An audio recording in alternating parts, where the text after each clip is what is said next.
Maybe he didn't have any more work. Look at it well. And the kids love it. We had coaches like that. Like really love it. Hello, good evening. Hi, welcome. Welcome to Jerusalem, where I have one important thing to say. Still here. Yes, I'm still here. And there's a lot going on right now. And I just mean in this house. Like, as you can hear, there's a TV in the background. There's a kid singing over there.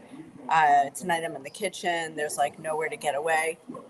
But the most important thing to say is that we are still here. And the count is now, 2 3/4. And we're just counting up as we wait for this inevitable and imminent attack, and we're still waiting. So I thought I would just jump on tonight, as per tradition, to say that in case you were wondering if World War III has broken out in the Middle East, as has been much ballyhooed for weeks, it has not. So, in fact, today we have all sorts of conflicting headlines, and it's really funny because somebody had just told me today that if it ever comes down to wartime like this again, she's never going to believe, she's not going to watch the news. Like she said, I'm just not going to watch the news because you just have, we were all hyped up like this is going to happen and nothing's happened. Now, of course, that could mean a lot of things like, deterrence at work, or it could be the strategy is the long game, or it could be there's a lot of diplomatic shuttling going on around. And so the conflicting headlines that we have today are that the mayor of Haifa, which is this city in the north in Israel, said that residents of Haifa are ready to spend 4 to 6 days in shelters if need be. Then the other conflicting headline of the day was that Iran is rethinking an attack. And then the other headline was that some Israeli officials believe that Hezbollah is going to attack first and then Iran. And then, what was the one with the Houthis was that group will coordinate with axes of resistance to attack Israel. So several different headlines going on. And at this point, a lot of people think maybe it's just not going to happen. All right, so here's another headline. Iran says ceasefire in Gaza is priority as U.S. sees deal closer than ever. So that's an Al Monitor. So, so if Iran could be using that, saying like, oh yeah, we're not going to attack because we prioritize a ceasefire over our pride.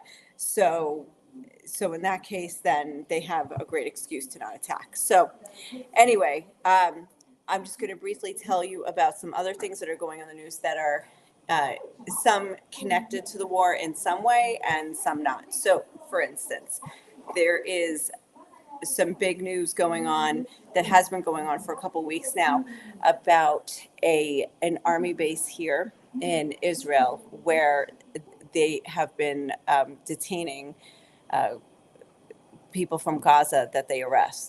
So far, I think 4,000 have gone through. It's basically called the Guantanamo of Israel. And there was just recently a report of one particular rape of one of the prisoners. And so 9 soldiers were arrested. 9 Israeli soldiers were arrested by Israeli military police and on these charges. And so this has raised all sorts of basically it's shown the divisions all throughout Israel. Some people say, don't touch the soldiers, don't arrest them, uh, don't charge them, don't even talk about this while there's a war going on. We support our military, and you have to leave them alone. And then there's other people who are saying, yeah, we're already like before all the world's courts on charges of this and that. Of course, we're going to investigate charges like this. So anyway, so that has been running rampant for a couple weeks now. So I have a podcast that, all imminent attacks being not coming to fruition. This podcast should be published tomorrow, hopefully, and it's about the detentions, and it's about detentions that even occur like unrelated to war, just Israel's policy of detaining, arresting, and then detaining, and not necessarily charging the people or the prisoners, and just rolling their detention over sometimes indefinitely. So I'm going to be focusing on one particular case. So it's very interesting. Just a spoiler, semi-spoiler and tease is that it's about a female prisoner. So look for the podcast Inside Scoop Jerusalem tomorrow, as long as the countdown to war is not finished by then. So, so I'm going to publish that tomorrow. So another thing. So we've got. So I'm going to be talking about this issue. Stay Teman. It's the name of the base where the soldiers were arrested and where the prisoners from Gaza have been taken. This has been in the news. The facility itself. It's a detention center. The facility itself has been in the news for a couple months now, with like there was a huge New York Times report on it, and that was back before the charges of sodomy that were leveled against these soldiers.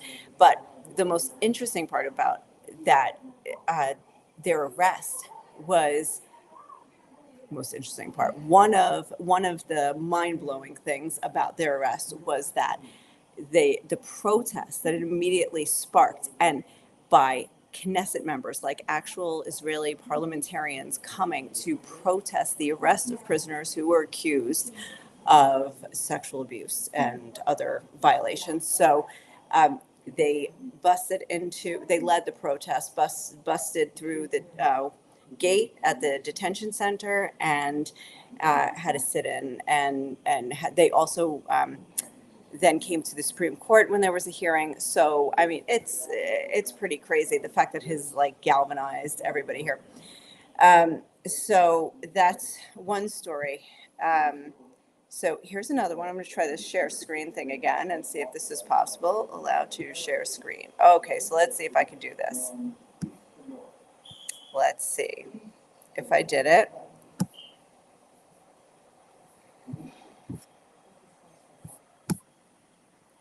Not sure if I play this, if it's working.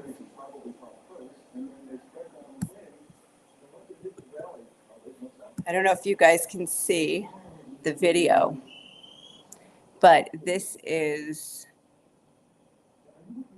another evacuation of Gazan civilians from one area to another. And as you can see, I hope it went large screen, but I think you guys are just looking at like, how do I even do that? Because I got to go like this, right? Let me try this again. I don't know if it's working. Is it working, guys? Do you see that? No, because now you're doing what I'm doing. I hope you see this. Anyway, I mean, this is just devastating. It's like, it looks like the Exodus, from Egypt, when 1 million Israelites or whatever it was were exiting. All right, so now let's do the stop. No, let's not do the stop, because I'm going to show you something else. Okay, so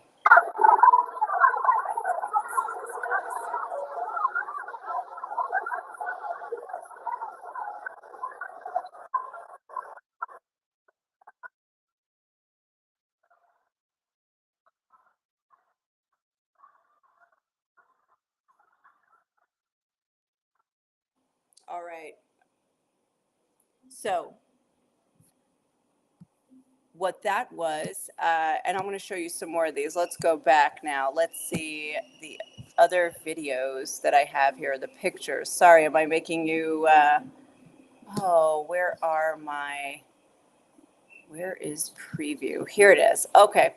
So what these are pictures of a church in Gaza distributing water and food in northern Gaza. So this is from the Gaza Baptist Church.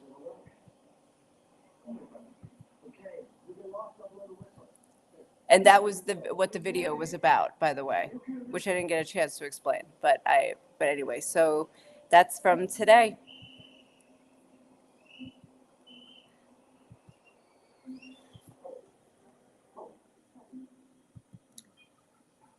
So anyway, that's the situation in Gaza. There were a few. I'm coming back to my screen here. It's very interesting. Gaza is like hardly in the news now because of this imminent attack that we've got going on here. That's not going on, and so it's taken like all the attention. And I believe that, the Gaza death toll, I don't even know, is it up to right now 40,000 or something? And anyway, it's very much not in the news, and that probably should be as well. There should be some, when you see scenes like that of a church that has to get in its own humanitarian aid and feed people and get them clean water, that's a really big deal. So another thing I wanted to tell you about. So I told you about the podcast coming up, which is going to deal with the issue of detentions, and one particular one of a female Palestinian. There's also, today I was covering something unrelated, and I found out about this land issue in what's called Al-Makhror, which is right outside or connected to Beit Jala, but it's like in this land where these people were living on it. They have the deeds, they have like all of their paperwork, and it's this Christian family. And some Israelis came, settlers came, and just took down their restaurant with a bulldozer and said, "This is our land." And they scrambled and got their paperwork and said, "No, wait, this is ours. See, we have the deeds, we have this and that." And a couple years later, they came and knocked down their house. And now they are living on the land, and the people that own the land are barred from the land. So I stumbled into this story today. It's 10, 15 minutes away from here. And it's this like disputed, well, it's in the territory of the Palestinian territories. There's A, B, and C. And the C is like, it's under Israeli administrative control. But if the land was already Palestinian, or this is their land, the people who live there say, "Well, this is our land. We have a house, we have a restaurant." So they lost their business, and then they lost their home. And so anyway, I stumbled into this today and found out like there was this big protest. There was a Knesset member there earlier this morning, and this is nowhere in the news. So I interviewed the woman who is involved there, who it's her in-laws, her parents-in-law's house and business. It was like apparently a very famous restaurant that everybody went to right there in Beit Jala. And they lost their business, and then a couple of years later, they lost their house. So I wanted to ask her about that and find out, like, well, what's the deal? What's happening? So in lieu of imminent attacks, we have decided this week to talk about other things that are less in the news, but should be prominently in the news. So anyway, stay tuned, stick around. I'm not going to go on ad infinitum about, attacks that aren't happening and other news stories, but I just wanted to check in and, say, yep, we're still here. No, nothing's happened. People are highly doubting that anything's going to happen. Actually, I have to say, like, I feel like Israeli society is divided directly, like in half, evenly in half.